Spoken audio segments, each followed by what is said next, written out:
नमस्कार। Hindi star with Suresh Kumar में आपका फिर से स्वागत है।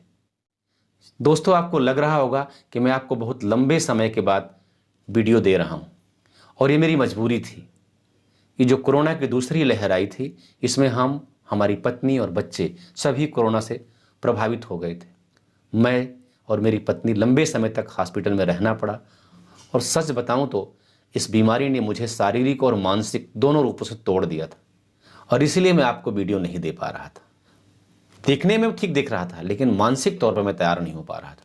और मेरी आदत है, मैं कोई भी काम आधे अधूरे मन से नहीं करता हूं तो पूरे मन से करता हूं, पूरी लगन से करता हूं। तो आज एक लंबे समय के बाद आपके लिए मैं वीडियो लेके आया हूं और आज मैं आपको सर्वनाम पढ़ाऊंगा और वादा करता हूं कि आपको हर हफ्ते एक वीडियो जरूर दूंगा, क्योंकि मेरे पास समय भी बहुत कम है और काम बहुत है। अब आइए देखते हैं कि सर्वनाम कहते किसे हैं। जैसा कि उसके नाम से स्पष्ट है, सर्वनाम। सर्व मतलब सबका, नाम मतलब नाम।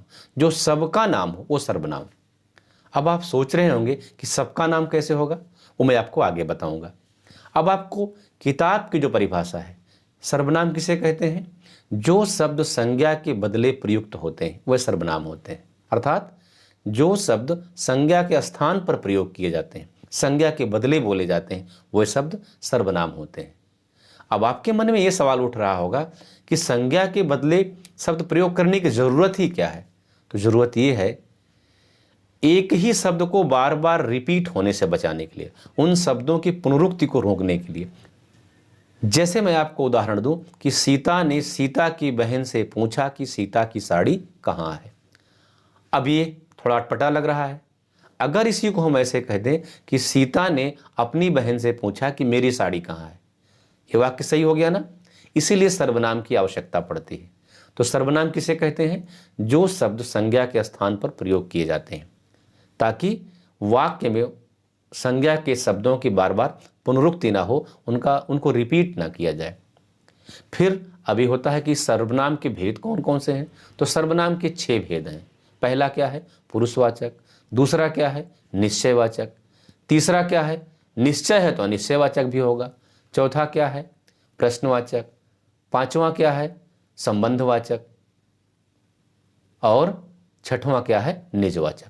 पुरुषवाचक सर्वनाम के 3 भेद हैं, उत्तम पुरुष, मध्यम पुरुष और अन्य पुरुष। ये सब मैं आपको एक एक करके बताता हूं। अब आइए हम पुरुषवाचक सर्वनाम के बारे में चर्चा करते हैं, पढ़ते हैं।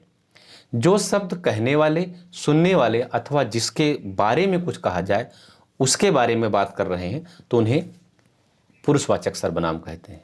इसी को हम अंग्रेजी में पर्सनल प्रोनाउन कहते हैं। और जैसे अंग्रेजी में पर्सनल प्रोनाउन के 3 पार्ट होते हैं, first person, second person, third person, वैसे हिंदी में पुरुषवाचक सर्वनाम के 3 भेद हैं, उत्तम पुरुष, मध्यम पुरुष और अन्य पुरुष। अब यहाँ पर आपको यह कंफ्यूजन होगा कि उत्तम पुरुष हम किसे माने, मध्यम पुरुष हम किसे माने और अन्य पुरुष किसे माने। तो सीधा सा जवाब है, उत्तम कौन होगा? हम खुद। और मध्यम कौन होगा? जो सामने वाला। और अन्य कौन होगा? जो वहां नहीं है। अंग्रेजी में समझें तो फर्स्ट कौन होता है? हम। सेकंड सामने वाला। थर्ड जो वहां मौजूद नहीं। इसी तरह से हिंदी में भी है। तो उत्तम पुरुष सर्वनाम वो होगा जो हम अपने बारे में बात करते हैं, जैसे मैं, हम, ये सब हुआ। और मध्यम पुरुष कौन होगा? मौजूद नहीं, जैसे तुम, सामने, सेकंड पर्सन। और अन्य पुरुष जो वहां पर मौजूद नहीं है। उत्तम पुरुष सर्वनाम का वह रूप है जिसमें वक्ता अपने विषय में कहता है, खुद के बारे में बात करता है। जैसे मैं स्कूल जाता हूं, हम पढ़ते हैं, तो यहां हम अपने बारे में कह रहे हैं। इसी को अंग्रेजी में फर्स्ट पर्सन प्रोनाउन कहते हैं। फिर मध्यम पुरुष, जहां सर्वनाम का वह रूप जो सुनने वाले का बोध कराए, सर्वनाम का वह रूप जो सुनने वाले का बोध कराए वो मध्यम पुरुष होता है। जैसे तुम, तू, तुम्हें, ये हो गया। तेरा, तुम्हारा आदि। जैसे तुमने अध्यापक का कहना नहीं माना, तुम पत्र लिख रहे हो, ये हो गया मध्यम पुरुष। अन्य पुरुष जो वहां नहीं मौजूद है, जैसे सर्वनाम का वह रूप जो किसी अन्य व्यक्ति का बोध कराए उसे अन्य पुरुष कहते हैं। जैसे वह, वह, उसको, इन्होंने, उन्होंने आदि। ये सब कारक के अनुसार बदलेंगे और आगे हम आपको बताएंगे कारक से इनका क्या संबंध है। जैसे वह दिल्ली जाएंगे, उन्होंने अपना वादा पूरा किया। तो ये क्या हो गया, यहां पर वह और उन्होंने क्या हो गया, अन्य पुरुष हो गया। अब हम अगली सर्वनाम की चर्चा करते हैं, निश्चयवाचक सर्वनाम। निश्चयवाचक सर्वनाम सर्वनाम का वह रूप जिसे हमें किसी वस्तु या बात का निश्चित रूप से बोध हो। निश्चयवाचक सर्वनाम क्या है, सर्वनाम का वह रूप जिससे किसी वस्तु, बात या किसी भी चीज का निश्चित रूप से बोध हो। निश्चित रूप से वही चीज है तो क्या हो गया, निश्चयवाचक सर्वनाम। अब यहां पर एक समस्या ये आती है कि निश्चयवाचक सर्वनाम और अन्य पुरुष में कंफ्यूजन होता है, दोनों एक जैसा लगता है। तो यह आप वाक्य का प्रयोग देखकर ही बता पाएंगे, ऐसे नहीं बता पाएंगे। जैसे यह, वह, ये, वह, ये निश्चयवाचक सर्वनाम के उदाहरण है, लेकिन यही उदाहरण अन्य पुरुष के भी हैं। तो वाक्य में कैसे प्रयोग हो रहा है उस आधार पर आप उसको आइडेंटिफाई कर पाएंगे, समझ पाएंगे, अलग कर पाएंगे। जैसे यह मेरा घर है, मतलब जिसकी तरफ हम निश्चित रूप से कह रहे हैं कि नहीं ये निश्चित रूप से ही मेरा घर है, उसकी तरफ इशारा करके या निश्चित रूप से कह रहे हैं क्या है, यह मेरा घर है। और इसीलिए इसको संकेतवाचक सर्वनाम भी कहते हैं, संकेत करते हुए कहते हैं नहीं ये मेरा ही घर है, यह मेरी कलम है। ठीक है, तो यहां पर यह क्या हो गया, निश्चयवाचक सर्वनाम हो गया। जैसे निश्चयवाचक सर्वनाम का एक उदाहरण और लेते हैं, तुम्हारी कलम तो वो है, ये मेरी कलम है। यहां पर वह और यह क्या है, निश्चयवाचक का उदाहरण है। क्यों, निश्चित रूप से तुम्हारी कलम वो है और निश्चित रूप से मेरी कलम ये है। ये प्रयोग के आधार पर मालूम चल रहा है। अगर इसी को हम ऐसे लेंगे नॉर्मल, तो यह वह कहेंगे तो वहां पर अन्य पुरुष होगा, लेकिन प्रयोग के आधार पर हम जान पाएंगे। संक्षेप में ये समझें कि संकेतवाचक, अन्य पुरुष और निश्चयवाचक में बड़ा कंफ्यूजन होता है, ज़्यादा अंतर नहीं दिखता है, लेकिन प्रयोग के आधार पर संकेतवाचक और निश्चयवाचक एक ही है। अन्य पुरुष जब हम उस व्यक्ति के बारे में बात करें, किसी अन्य के बारे में बात कर रहे हैं जो वहाँ नहीं है, तो अन्य पुरुष होता है।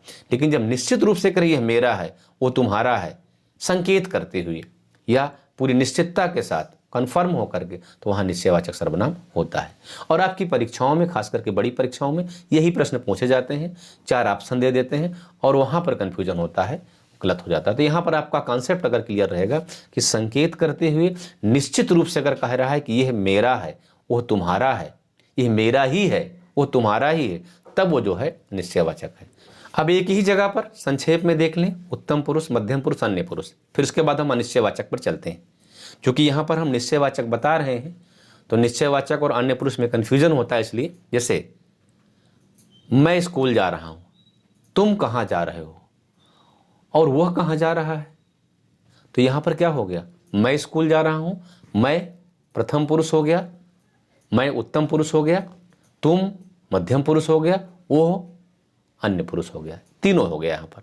मतलब आप संक्षेप में समझ गए होंगे, फर्स्ट या उत्तम पुरुष मैं, सेकेंड या मध्यम पुरुष सामने वाला, और अन्य या थर्ड पर्सन जो वहां पर नहीं है, किसी अन्य के बारे में बात की जा रही है। अनिश्चयवाचक सर्वनाम के बारे में देखते हैं। जैसा कि नाम से ही पता है, जिसके बारे में निश्चित रूप से कुछ पता ना हो, अनिश्चयवाचक सर्वनाम है। जिस सर्वनाम शब्द से किसी निश्चित व्यक्ति या वस्तु का बोध ना हो उसे अनिश्चयवाचक सर्वनाम कहते हैं। जैसे कोई, कुछ, जैसे किसी ने गमला तोड़ दिया, दूध में कुछ गिरा है, देखो दरवाजे पर कोई खड़ा है, इसमें कोई, कुछ, ये क्या है, अनिश्चयवाचक सर्वनाम के उदाहरण है। आप प्रैक्टिस करें तो आपको और भी मैं बताऊंगा, लेकिन यहाँ पर मैं आपको संक्षेप में, वीडियो बड़ा ना हो जाए इसलिए संक्षेप में बता रहा हूँ, सिर्फ आपका कॉन्सेप्ट क्लियर कर रहा हूँ। फिर संबंधवाचक, जैसा कि नाम से ही पता है, जिन सर्वनाम शब्दों से का दूसरे शब्दों से संबंध ज्ञात होता है उन्हें संबंधवाचक सर्वनाम कहते हैं। जैसे जैसा करेगा वैसा भरेगा, जिसकी लाठी उसकी भैंस, तो यहाँ जैसा और वैसा क्या हो गया, संबंधवाचक।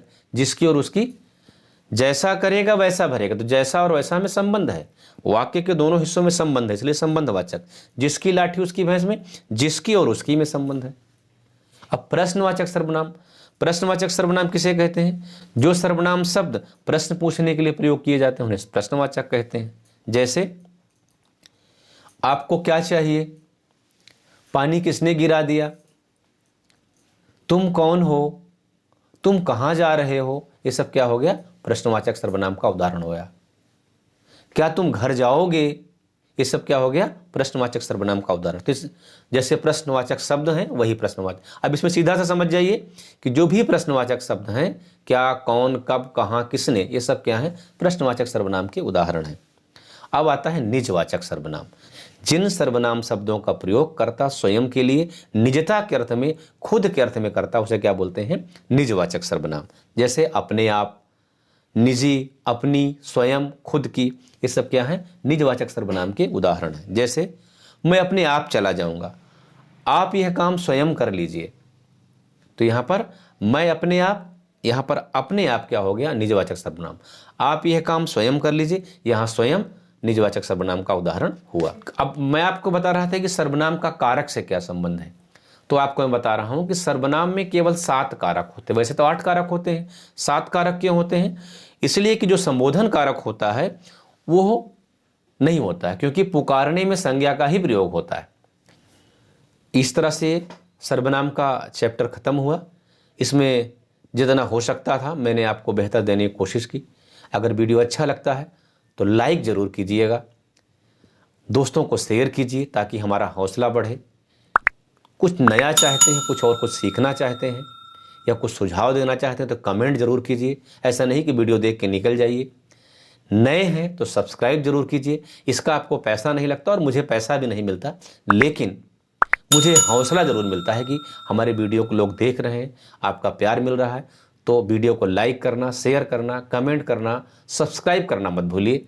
मिलते हैं अगले वीडियो में कुछ और नई जानकारी के साथ, कुछ और नए हौसले के साथ। बड़ी मेहनत से वीडियो बनाता हूँ तो लाइक ज़रूर बनता है। तब तक के लिए जय हिंद, वंदे मातरम।